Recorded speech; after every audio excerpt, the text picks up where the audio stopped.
Mulai biasakan untuk nabur. Nabur itu bisa dengan ngajak, nabur itu bisa bersaksi sendiri, bersaksi itu easy.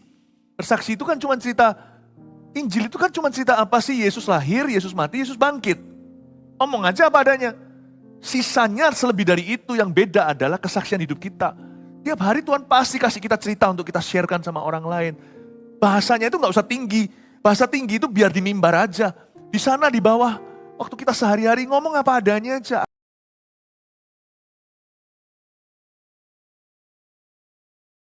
Sepanjang hidup kami, Engkau sudah setia. Tuhan, Engkau adalah gembala, juru selamat kami. Kami tidak kekurangan apa-apa. Tidak mengeluh, tidak menggerutu. Hidup banyak kurangnya. Tuhan tidak ada kekurangan sama sekali di mata kami. Engkau terlalu baik. Apa yang kami miliki, kami punya. Semua karena kesetiaan-Mu, bukan karena kami layak menerimanya. Thank you, it's enough. Kami bisa mencukupkan diri. Terima kasih. Terima kasih Tuhan Yesus. Kami bersyukur kepadamu, Engkau begitu baik. Engkau telah menyelamatkan jiwa kami. Dan menyelamatkan kami dari maut. Dari dosa dan maut yang mencengkram. Hari ini ajari kami juga peduli. Pada begitu banyak orang di luar sana yang masih belum kenal Tuhan. Gereja ini berdiri bagi jiwa-jiwa yang terhilang. Tuhan, jadikan kami semua lebih dari pemenang. Sampaikan sabdamu ya Tuhan Yesus. Berita firman-Mu, kami siap untuk menerimanya. Dalam nama Yesus, haleluya. Amin. Puji Tuhan. Berikan tepuk tangan untuk Tuhan. Glory to God. Praise the Lord. Silakan duduk kembali. Buka bersama dengan saya di Markus pasal yang keempat, ayat 26. Di sini ada sebuah perumpamaan tentang benih yang tumbuh. Tuhan mau dan berkehendak agar setiap jemaat ini menjadi murid Kristus yang sejati. Jangan jadi pengikut, sebab pengikut Yesus sebentar berkata Hosana, sebentar berkata salibkan dia. Tapi jadilah muridnya. Murid itu melakukan kehendak gurunya. Murid itu belajar dari gurunya. Dan Tuhan itu mau kita menjadi seorang pemenang jiwa. Itu salah satu arti menjadi lebih dari pemenang. Bukan hanya menang atas hidup sendiri, tetapi kita memenangkan hati, memenangkan jiwa-jiwa. Kalau saya bilang jiwa-jiwa, tidak harus Anda pergi ke Eropa, Afrika. Ada orang memang punya karunia khusus penginjil contohnya. Tapi semua kita ini adalah saksi hidup. Kita mesti bersaksi kepada orang lain. Kesaksian itu nggak harus di atas mimbar, panggung begini, lalu muncul lewat streaming kemana-mana. Kesaksian itu tidak usah sensasional. Kita tidak perlu cari sensasi. Kesaksian itu sudah beredar sehari-hari. Berapa banyak sih orang-orang yang dimenangkan lewat kesaksian, orang yang bersaksi di atas begini lalu cerita, artis atau apa misalnya. Berapa banyak? Lebih banyak lagi kesaksian hidup yang memenangkan. Ketika kita semua disebar seperti garam di antara nasi putih. Ketika kita bukan menyamar tapi menyebar, kalau hidup kita itu menjadi kesaksian, banyak orang akan terima Tuhan. Yang dimaksudkan menjadi pemenang jiwa, jiwa-jiwa yang dimenangkan itu tidak tentu seseorang yang jauh. Tidak ada yang menyuruh kita untuk menginjili itu langsung ke ujung bumi. Semua dimulai dengan Yerusalem, maksudnya sesuatu yang familiar dulu, sesuatu yang dekat. Tuhan selalu menuntun kita, Allah Roh Kudus, pada penginjilan tipe A. Bukan tipe B, C, D. Tipe A itu orang-orang yang sudah kenal kita, yang kita sudah mengenalnya. Mungkin papa kita, mama kita, saudara kita. Kalau saya keluarganya sudah kuras habis semuanya di dalam Kristus. Maka akan layer berikutnya. Nanti temannya, rekannya, kongsiannya, kliennya, bosnya, pegawainya. Tuhan mau kita jadi saksi. Menjadi saksi hidup itu bukanlah sebuah opsi. Itu amanat Tuhan, amanat itu amanah. Amanah itu berarti kewajiban kita. Seringkali kita orang Kristen lupa kewajiban kita karena kita bermental gereja. Sedangkan kita harus bermental kerajaan Allah. Badan kita bisa di gereja, kepala kita harus masuk ke awan ketika Yesus naik ke gunung yang tinggi membawa Petrus, Yohanes, Yakobus. Ada suara Bapa berkata, inilah anakku, kepadanya aku berkenan, dengarkanlah dia. Kepala kita itu harus selalu ada pada kerajaan Allah. Mari kita baca Markus 4 ayat 26 sampai 29. Lalu kata Yesus, beginilah hal kerajaan Allah itu. Seumpama orang yang menaburkan benih di tanah. Lalu pada malam hari ia tidur dan pada siang hari ia bangun. Dan benih itu mengeluarkan tunas dan tunas itu makin tinggi. Bagaimana terjadinya tidak diketahui orang itu. Bumi dengan sendirinya mengeluarkan buah. Mula-mula tangkainya, lalu bulirnya. Kemudian butir-butir yang penuh isinya dalam bulir itu. Apabila buah itu sudah cukup masak, orang itu segera menyabit.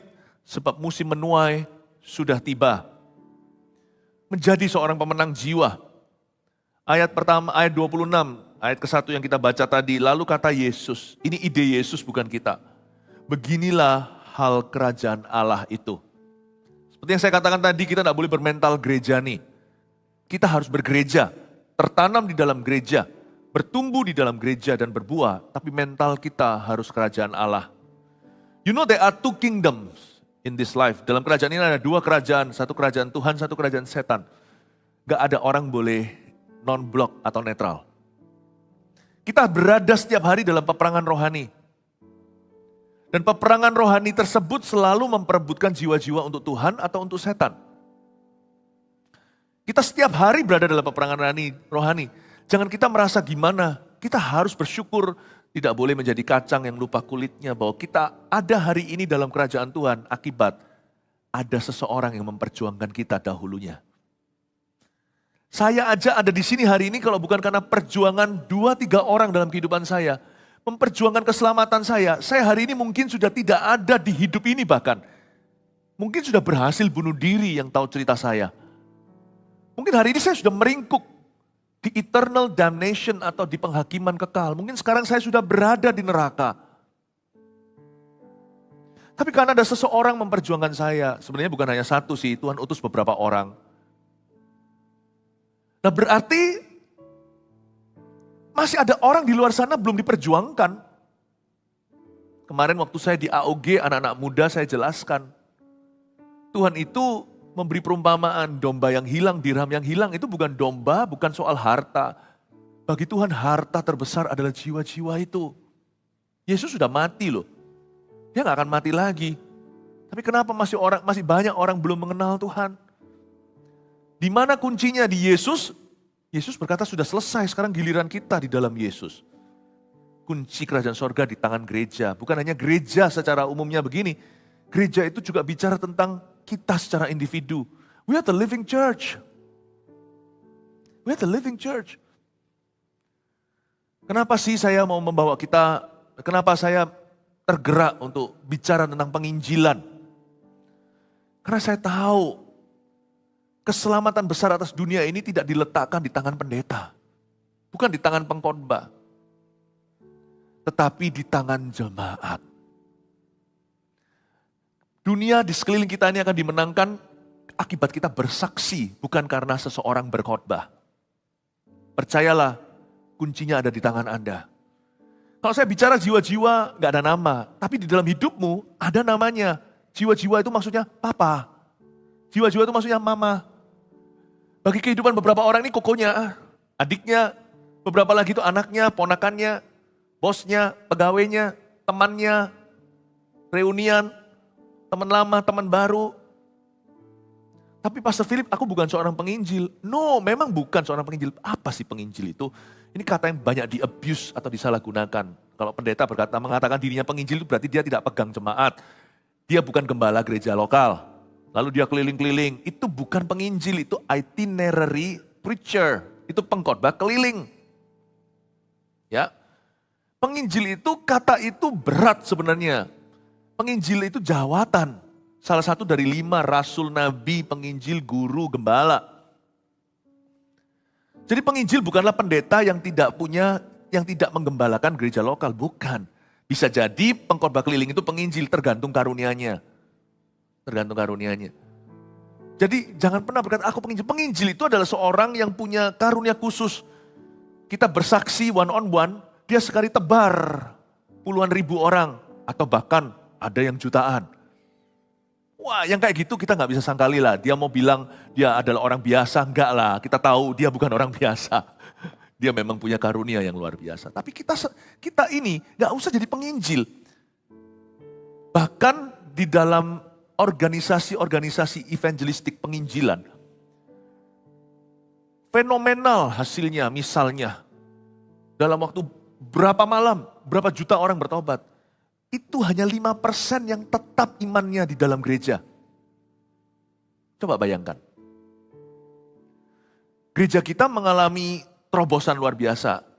Dari apa yang kita kerjakan lakukan ini, retensi atau orang-orang yang tetap di gereja, setelah mereka dimenangkan itu tidak seperti Coca-Cola, hilang gasnya, tapi mereka bertumbuh berbuah, dimuridkan, bahkan memuridkan.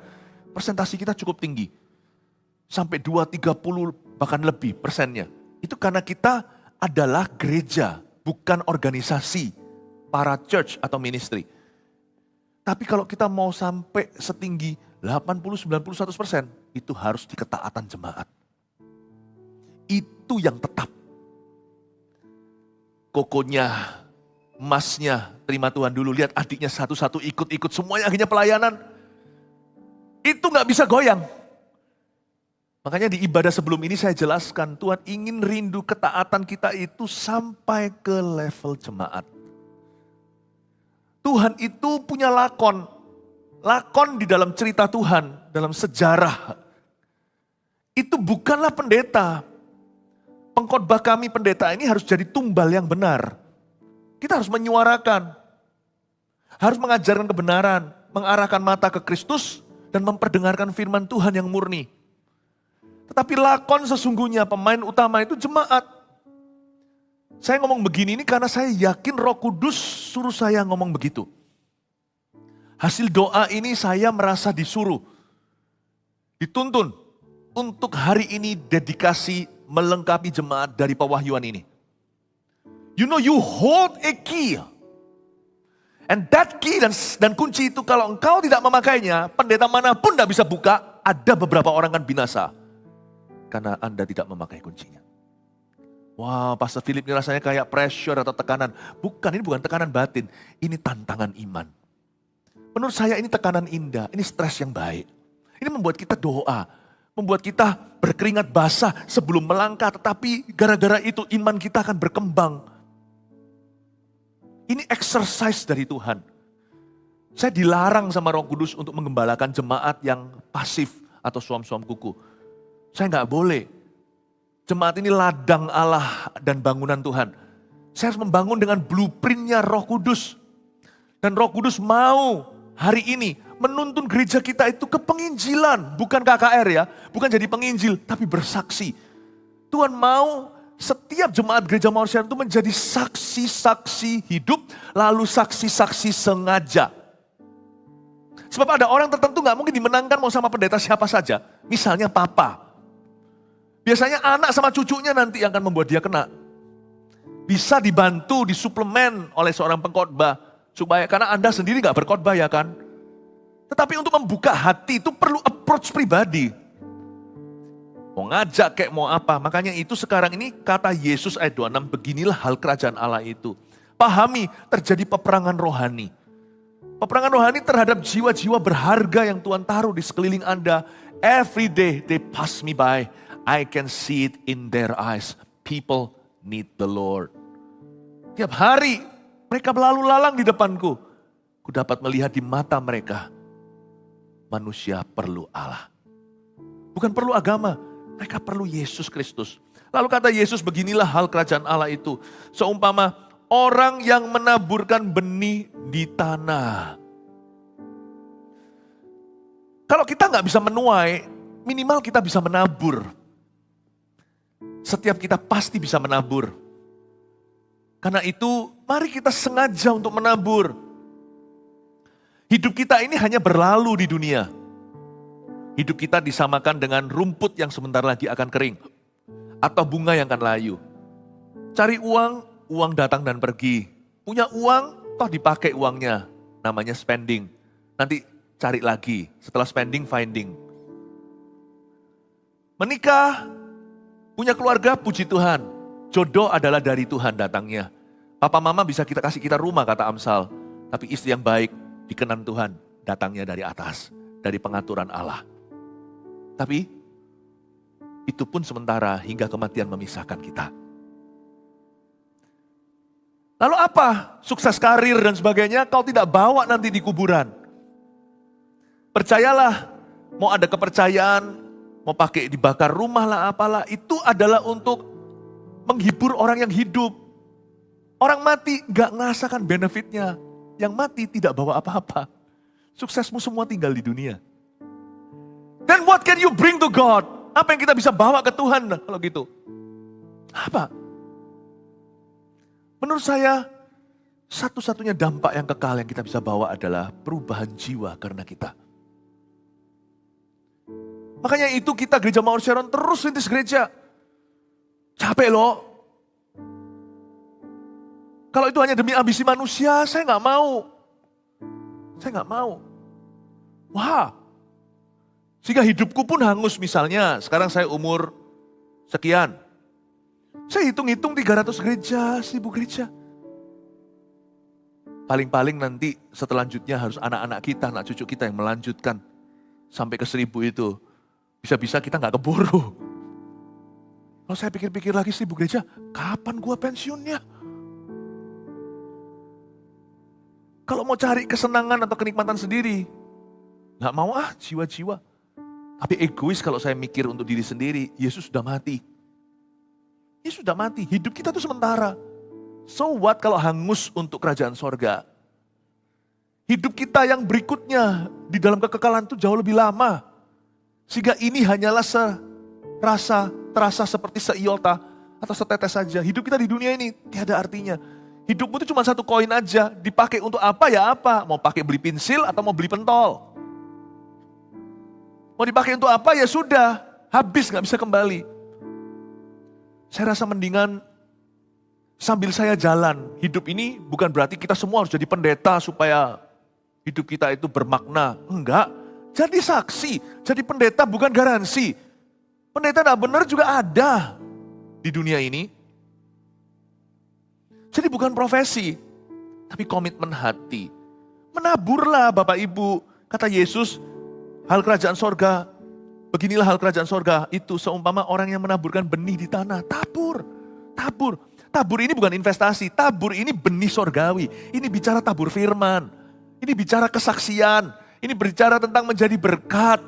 Tabur, tabur. Waktu saya lihat Eropa, orang-orang di Stuttgart, di Germany, di Prancis, bukan hanya orang Indo loh. Gereja Mawar Sharon sekarang ini wajahnya mulai multiras. Kita lihat beberapa orang-orang, bukan cuma Asian tapi Caucasian juga terima Tuhan.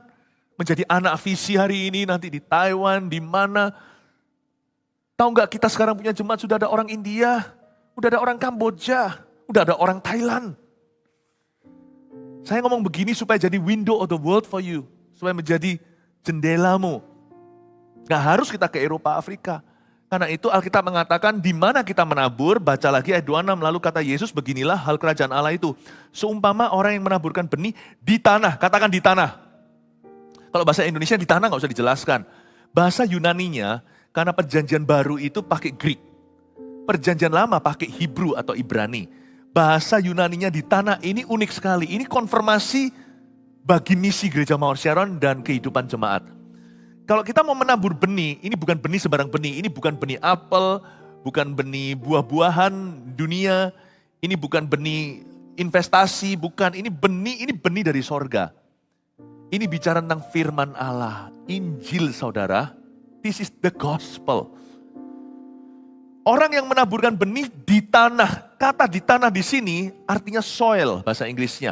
Soil itu tanah. Jadi lokal. Kalau kamu mau nabur, kamu tidak usah nabur ke Eropa. Tabur dulu yang immediately, yang langsung lokal di situ, di mana kau ditempatkan. Tabur.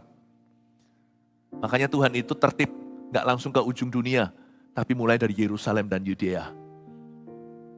Berarti kita semua itu misionaris, tidak perlu ke Afrika. Kita misionaris seperti Filipus kepada sida-sida. Misionaris kepada a person, not a continent. Kepada satu orang pribadi, bukan kepada sebuah benua. Tadi di ibadah sebelumnya saya jelaskan, Tuhan tidak pernah mati untuk Amerika. Tuhan tidak mati untuk Indonesia. Tuhan tidak mati untuk Taiwan. Tuhan itu mati untuk orang berdosa. Taiwanese kayak Indonesian, American, Afrika, orang Afrika. Jadi disebut misionaris itu bukan benua. Itu tuntunan Allah yang beda bagi beberapa orang. Misionaris itu mission to someone, to somebody. Misi kepada seseorang. Karena Yesus mati bagi umat manusia. Yesus mati for every sinner atau untuk setiap orang berdosa. Paham saya, firman ini harus diterangi Roh Kudus. Supaya kita jangan sampai menjadi kacang lupa kulitnya. Orang Kristen sekarang itu banyak sekali yang sudah melupakan misi. Dengan demikian lama-lama mereka akan melupakan Tuhan. Karena itu saya sebagai gembala bertanggung jawab mengajarkan kebenaran. Hari ini saya dituntut Tuhan untuk memberimu makan. Makanan yang kuberikan harus makanan keras. Makanan keras itu bukan marah-marah. Makanan keras itu bukan bentak-bentak. Makanan keras itu artinya protein dari Tuhan. Jangan dikurangi kebenaran. Beritakan apa adanya. Suka gak suka, populer gak populer. Sampaikan ini kehendakku. Bukan kehendak manusia. Kehendakku yang jadi bukan kehendakmu, kata Tuhan. Oh haleluya. Tuhan mau sekali agar setiap Anda menjadi pemenang jiwa. Dan itu menabur itu artinya apa? Menabur itu ada banyak cara. Menabur itu bisa mengajak orang ke gereja, mengajak orang ke perkumpulan, ke kelompok sel kita. Karena di situ kan ada pelayanan, di situ kan terjadi yang namanya keluarga rohani. Di situ kita bisa ngajak orang, kita sendiri gak bisa berkhotbah, belajar dari Andreas. Andreas sendiri tidak khotbahi saudaranya, tapi dia bawa orang itu langsung di mana terjadi actionnya Tuhan. Andreas itu membawa saudaranya namanya Petrus. Tahukah, Petrus jadi penginjil besar, jadi rasul luar biasa, berdiri 3.000 bertobat. Andreas, enggak, kalau Anda baca di Alkitab, Andreas itu punya style sendiri untuk bersaksi. Kamu tahu enggak ya, aku diberkati loh, aku dengar ini. Kamu mau ikut gak? Ayo ikut. Ketemulah Petrus sama Yesus, bertobat dia dan lahir baru. Andreas juga yang menemukan seorang anak kecil roti boy yang bawa 5 roti 2 ikan. Itu Andreas, coba baca. Andreas ini pinter ngajak. Dia ini bukan preacher itu Petrus. Mungkin dia berkhotbah juga karena dia rasul ya. Tapi Andreas not a mighty preacher maybe. Dia bukanlah seorang yang sangat-sangat dikenal karena khotbahnya. Tapi Andreas itu pinter ngajak. Selalu aja ngajak. Gak pernah tangan kosong atau tangan hampa. Dia ajak saudaranya. Saya lupa Petrus itu Koko atau Titi ya. Misalkan anggaplah Petrus itu adiknya. Dia ajak adiknya. Ayo dek sini ikut Koko. Koko ketemu sama sesuatu yang interesting ini. Koko diberkati. Mungkin ini kamu perlu. Mau. Nanti pada waktu semua orang kelaparan 5.000 orang. Kok bisa aja sih dia itu ketemu. Satu anak yang membawa 5 roti 2 ikan. Dibawa ke Yesus ini. Dia sendiri clueless, dia gak tahu ini mau diapain. Karena dia gak punya iman. Imannya itu pas-pasan kayak kita. Tapi imannya cukup untuk ngajak orang. Ngajak itu gak susah. Ngajak gak susah. Pelayanan kita bisa simple. Saya ngomong begini itu bukan teori ya. Saya sendiri itu beranjak demikian. Waktu saya masih sekolah dulu. Saya sengaja dulu punya pilihan bisa beli mobil yang egois tahu ya. Mobil egois itu yang cuma saya dengan sebelah. Nanti jaga-jaga aku kasih tempat kosong untuk pacarku suatu hari. Saya selalu beli mobil yang belakang tetap ada penumpangnya. Kenapa? Karena saya yakin saya bisa pakai mobil saya itu untuk ajak orang ke gereja. Saya jemputi, setengahnya dimanfaatkan dulu sama teman-teman. Ini ikut. Tapi berapa orang yang hari ini ikut Tuhan gara-gara itu? Saya tidak memulai pelayananku sebagai Petrus. Sebagai Filipus juga enggak, penginjil hebat. Saya memulai pelayanan saya sebagai Andreas. Cultivate. Mulai biasakan untuk nabur. Nabur itu bisa dengan ngajak. Nabur itu bisa bersaksi sendiri. Bersaksi itu easy. Bersaksi itu kan cuma cerita, Injil itu kan cuma cerita apa sih? Yesus lahir, Yesus mati, Yesus bangkit. Omong aja apa adanya. Sisanya selebih dari itu yang beda adalah kesaksian hidup kita. Tiap hari Tuhan pasti kasih kita cerita untuk kita sharekan sama orang lain. Bahasanya itu gak usah tinggi. Bahasa tinggi itu biar di mimbar aja. Di sana di bawah, waktu kita sehari-hari ngomong apa adanya aja. Aku doa, gak bisa punya anak, aku doa. Lalu setelah itu istriku positif hamil. Aku tahu gak kebetulan. Mungkin ada orang yang mendengar, ada saksi sama orang ini, gak mempan. Orang sebelahnya, setelah dia berkata, oh ya sudahlah, good. Ayo sama-sama aku kenalkan kepada Tuhan. Gak mau, tapi orang sebelahnya dengar, sungguhan dia, bisa doakan aku gak? Waduh aku gak pintar doa. Aku mau cari pendetaku tapi ya Tapi sekarang enggak apa-apa, pokoknya doakan. Dia kan enggak kenal pendeta, dia kenalnya Anda. Oke, kita doain Tuhan Yesus, doanya pun patah-patah. Nah, Tuhan Yesus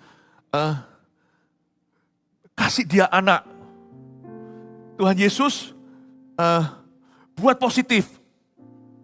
Nggak tahu ngomongnya juga nggak pas. Aneh setelah amin. Orang itu, mereka suami istri akhirnya dikaruniai. Dia berkata, kok bisa gini? Itu Yesus, itu bukan aku, itu Yesus itu. Aku cuma berdoa. You see, you can be a blessing. Bersaksi, berdoa bagi orang lain. Tapi mesti rajin. Kalau enggak hidup kita hanyalah cari duit. Hidup kita hanyalah bangun karir. Hanyalah berkeluarga, setelah berkeluarga uang agak banyak, mau liburan kemana, Covid gak bisa kemana-mana. Udah bisa kemana-mana, punya duit, Covid. Gak bisa pergi. Akhirnya kita tahu hidup ini apa maknanya ya. What is the purpose of my life?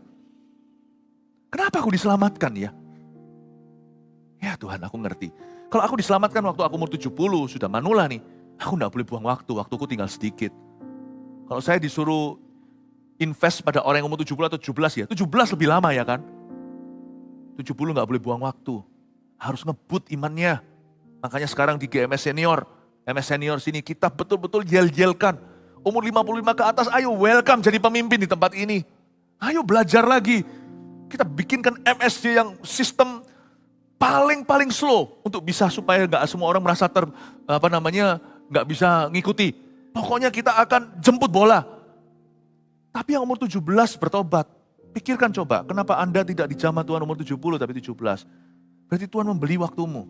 Jangan sia-siakan, sekolah ya sekolah, kuliah ya kuliah, cari pacar ya cari pacar, tapi jangan pacar gonta-ganti.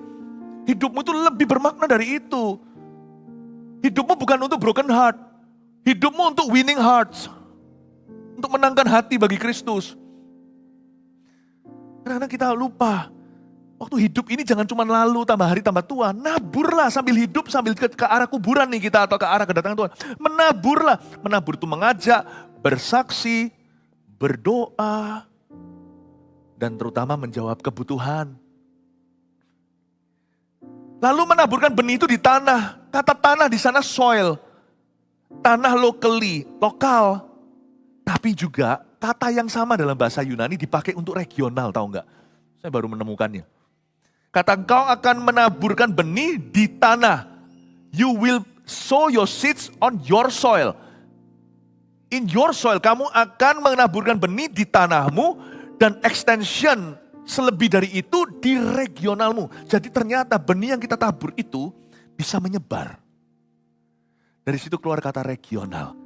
The same word, kata yang sama tanah itu, tanah lokal dan regional. Dan kata yang sama itu keluar kata world. Taburkan benihmu di dunia. Tanah di sini itu artinya dunia. Lucu ya? Jadi semua kena nih. Jemaat kena, pendeta kena. Gereja kena, gereja kita bahkan menamakan pusat-pusat kegerakan kita itu regional. Sumatera itu satu regional sendiri, satu pulau yang sebesar Spanyol itu. Di Sumatera itu ada kota Medan, di Medan itulah regional office atau kantor regional kita. Gembala regional GMS 1 Sumatera adalah Pastor Maxi Edward.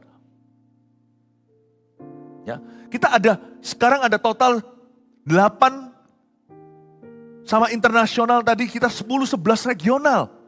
Pastor Moro yang khotbah di sini memegang seluruh Asia. Itu satu regional.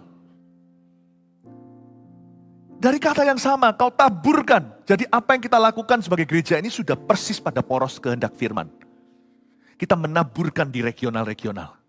Lalu menaburkan di dunia. Di Yerusalem, Yudea, Samaria sampai ujung bumi. Jangan sampai gerejanya taat, jemaatnya tidak. Jangan sampai jemaat hanya makan laporan kemenangan. Sebab tanah regional dan the world dan dunia bisa kita pijak karena Anda tidak ke sana. Terima kasih untuk dukungannya. Tetapi ada tanah lokal yang Anda injak, itu nggak bisa kami menangkan. Itu specifically you. Nggak bisa saya tembus. Misalkan orang tua Anda temukan sama saya, nggak tentu mereka akan terkesan. Karena mereka berkata, siapa orang ini? Kenapa bicara kepadaku? Apalagi kalau orang tuanya kolot, tradisional. umurnya jauh lebih tua dari saya. Nggak ngerti kan kalau di dalam kerajaan sorga kan usia kita tidak menjadi patokan ukuran. Tapi orang kan nggak ngerti kalau belum kenal Tuhan. Ngapain ini Sekia ngomong sama saya? Ya memang sih saya tampangnya masih seperti 17.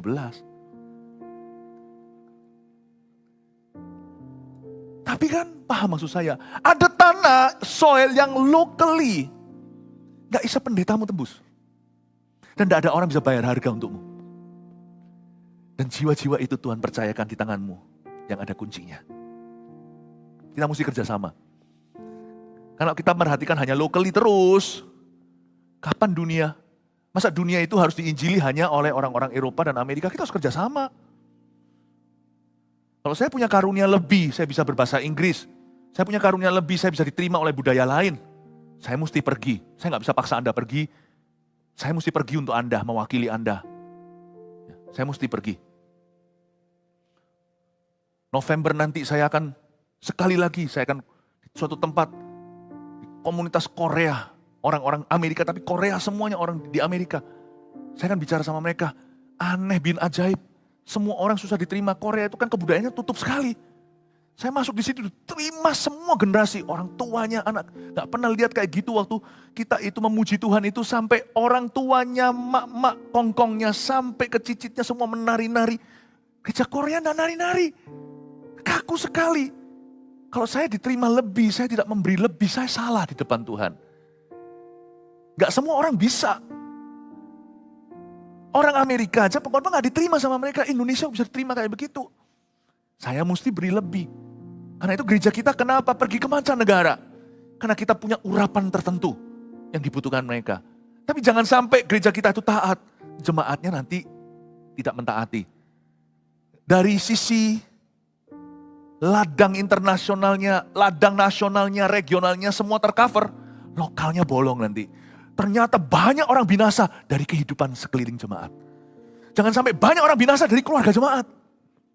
Dari pertemanan, friendship zone-nya jemaat. Waduh, Tuhan akan berkata, kamu kok setia dalam perkara besar, tapi kamu kok tidak mengerjakan perkara yang lebih kecil. Aduh, tapi jangan sampai kita perkara kecil, terus mumpuni ini, terus ini gak digarap. Berarti kan kita malas. Suruh orang-orang lain, ya sudah. Suruh yang lainnya lah mencapai ujung dunia. Saya tanya, ujung dunia itu di mana sih? Dunia gak punya ujungnya, dunia itu bulat. Ujung dunia itu ya dari sini sejauh mungkin. Dari Amerika sejauh mungkin, misalnya dulu zaman Belanda, sejauh mungkin ya Far East atau Timur Jauh yaitu Asia. Ya kan? Kalau sekarang dari Asia, Injil itu menyala. Kita harus bantu rekan-rekan kita di Eropa, gereja-gereja yang suam-suam kuku di North America. Ujung buminya Indonesia, ya benua yang paling jauh. Bumi mana ada ujungnya? Orang Indo gak bisa nerima ini. Kenapa Pastor Philip harus keluar? Kenapa gerejanya harus mengembang ke sini sana? Aduh bro, kalau memang mau ambisi aku mau pensiun dini. Tapi karena ini tantangan luar biasa. This is a great challenge financially. Waktu. Wow. No lah. Kalau mau bicara tentang zona nyaman, kita sudah nyaman kok sebagai gereja terus terang. Kita sudah nyaman. Sudah aman. No.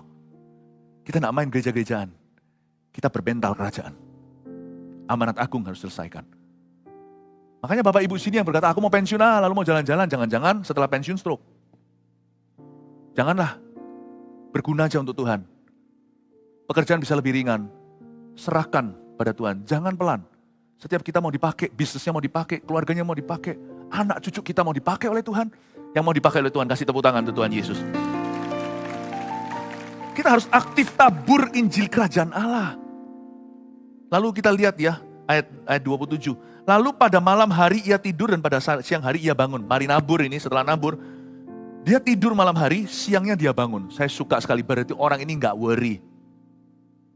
Dan benih itu mengeluarkan tunas. Dan tunas itu makin tinggi, bagaimana terjadinya tidak diketahui orang itu. Setelah orang ini menabur, ya, dan dia hidup senormal-normalnya, dia nggak khawatir hasil taburannya. Tugas kita itu Bapak Ibu hanya nabur. Tuhan itu dari Tuhan. Kita harus nabur. Tugas kita cuma nabur. Nggak usah khawatir. Dari ayat 27 saya ambil satu kesimpulan bahwa orang yang menabur ini, pemenang jiwa ini tidak worry hasil akhirnya. Dia percaya bahwa benih yang dia taburkan, yaitu firman itu tidak akan pernah sia-sia. Dan malam hari dia tidur. Gak seperti orang yang gak bisa tidur karena kekhawatiran. Dan siang hari ia bangun. Berarti ya hidupnya normal-normal aja. Sebenarnya loh ya, memberitakan Injil itu tidak pernah konflik interest dengan kehidupan kita. Malah mengkomplimen hidup kita. Barang siapa kehilangan nyawanya, dia akan memperolehnya. Barang siapa mempertahankan nyawanya, dia malah kehilangannya. Memberitakan Injil, bersaksi maksud saya, itu tidak konflik interest dengan hidup kita. Sebab itu sambil lalu kita menabur, hidup kita bisa senormal-normalnya. Waktu tidur ya tidur, waktu bangun ya bangun, waktu kerja ya kerja. Tuhan gak pernah suruh kita gini loh, keluarlah dari pekerjaanmu supaya kamu bisa menjadi penginjilku. Gak ada. Kita bisa bersaksi melalui pekerjaan kita, di dalam pekerjaan kita. Pertama-tama lewat kehidupan kita, mulut juga harus siap sedia. Setiap kali orang tanya, beritahukan Injil kepada mereka. Orang berkata bersaksi itu gak perlu ngomong benar dan salah.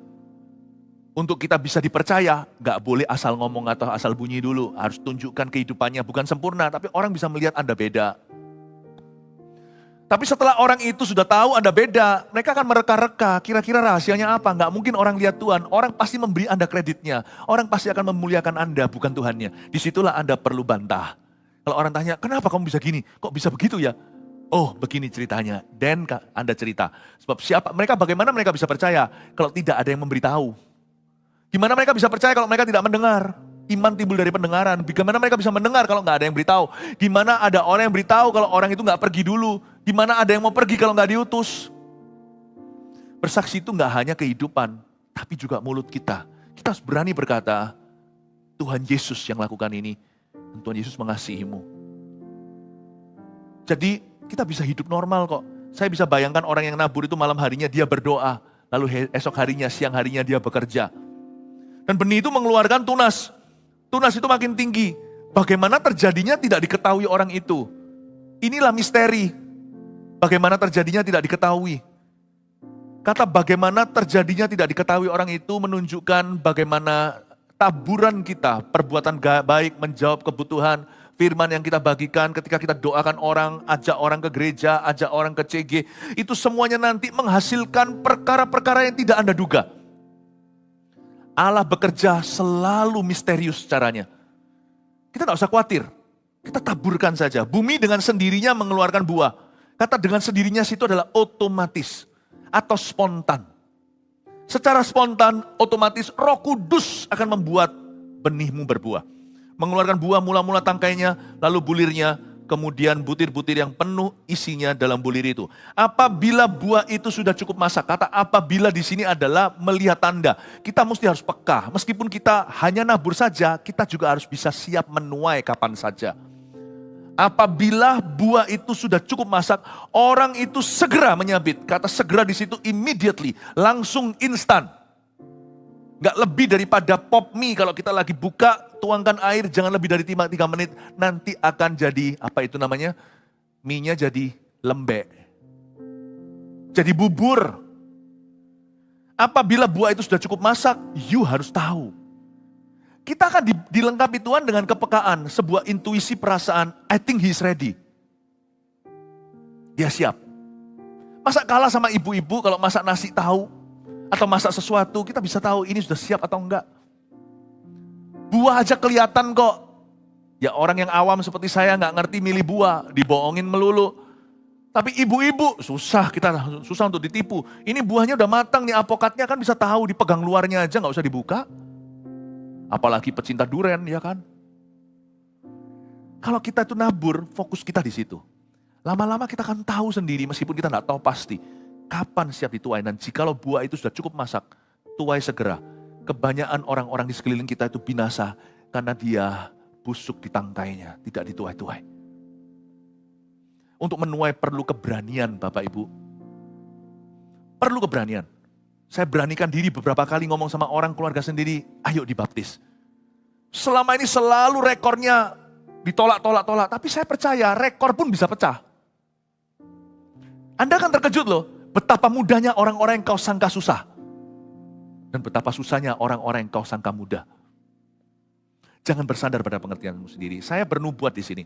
Ada beberapa buah yang hampir busuk di tangkainya karena Anda takut memetiknya.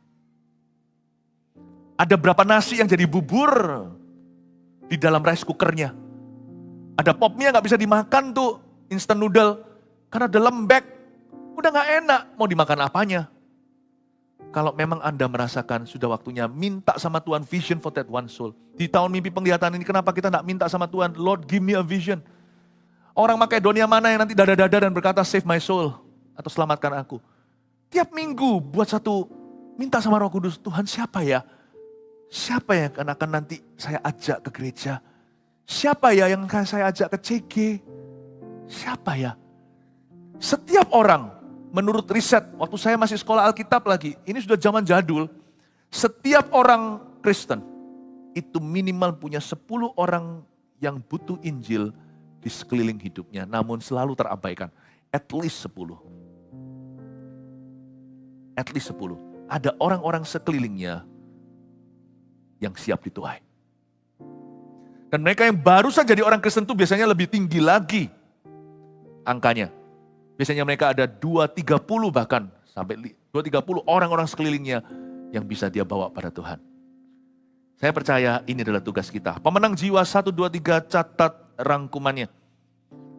Apa yang Tuhan kehendaki kita lakukan hari-hari ini di akhir zaman. 1, aktif tabur Injil Kerajaan Allah. Ya, tulis itu. 2, doa dan hidup normal saja. Sambil nabur, nanti Anda akan lihat beberapa bisa dituai. Sambil nabur, jangan hanya cari uang. Jangan hanya, oh Tuhan pimpinlah langkahku. Ku tak berani jalan sendiri, sertamu itulah doaku, ajarku merendahkan diri. Menurut firman-Mu setiap hari, jadikan pelita dalam gelap, dan mencari domba yang sesat. Itulah kerinduan jiwaku. Dan mencari domba yang sesat. Itulah kerinduan jiwaku. Janganlah kita berbuat hidup sedemikian rupa seolah-olah sorga gak ada, neraka gak ada. Sebab kedua-duanya itu ada dan kedua-duanya itu nyata. Someone is going to one of them. Seseorang sedang pergi ke salah satu, kalau gak sorga ya neraka itu. Dan kitalah yang pegang kunci kerajaan sorga. Yesus sudah selesai di kayu salib. Sekarang Yesus tinggal menyertai kita. Tapi gimana dia menyertai kita kalau kita tidak berjalan? Sambil jalan taburkan Injil kerajaan. Kedua, doa dan hidup normal saja. Sebab Tuhan tidak suruh Anda meninggalkan kehidupan Anda. Malah justru Tuhan akan tambahkan. Yang ketiga, lekas petik yang siap dituai. Tuntun orang terima Yesus.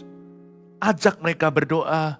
Tuntun mereka yang belum dibaptis untuk dibaptis. Ajak ke CG untuk dimuridkan. Hal-hal yang simpel, mendasar seperti Andreas. Tidak perlu menjadi pengkhotbah seperti Petrus, tidak semua orang bisa. Tapi semua orang bisa menjadi Andrew atau menjadi seperti Andreas itu. 3 hal ini, aktif tabur Injil Kerajaan Allah, doa dan hidup normal saja. Setelah Anda tabur, doakan aja lalu hidup normal. 3, lekas petik yang siap dituai. Saya berdoa, hari-hari ini Tuhan akan nyatakan siapa yang segera siap Anda petik dalam kehidupan Anda untuk kerajaan Tuhan. Haleluya. Berikan tepuk tangan untuk Tuhan. Mari kita nyanyikan sebuah lagu ini, mengingatkan kita bahwa kita ada di sini pun karena Tuhan yang mencari kita dulu. Dan Tuhan mencari kita, tapi Tuhan mengutus seseorang juga untuk menemukan kita. Ayo coba pikirkan, siapa di sini karena dia sendiri yang cari. Sebagian besar kita, jikalau bukan semua, ada orang yang mengusahakan kita untuk kenal Tuhan. Iya kan? Termasuk saya. I would not be here, saya tidak akan ada di sini jikalau bukan ada orang-orang yang taat pada Tuhan untuk kebaikan saya. Saya berdoa, sekarang giliran kita menjadi orang-orang tersebut, menuntun seseorang pada Tuhan. Setiap orang bisa bersaksi, setiap orang bisa menginjili. Kalau Anda orang Kristen, anak Tuhan, then the gospel lives in you. Injil itu hidup di dalam dirimu. Pasti bisa. Gak mungkin gak. Amin Bapak Ibu Saudara. Mari kita semua bangkit berdiri.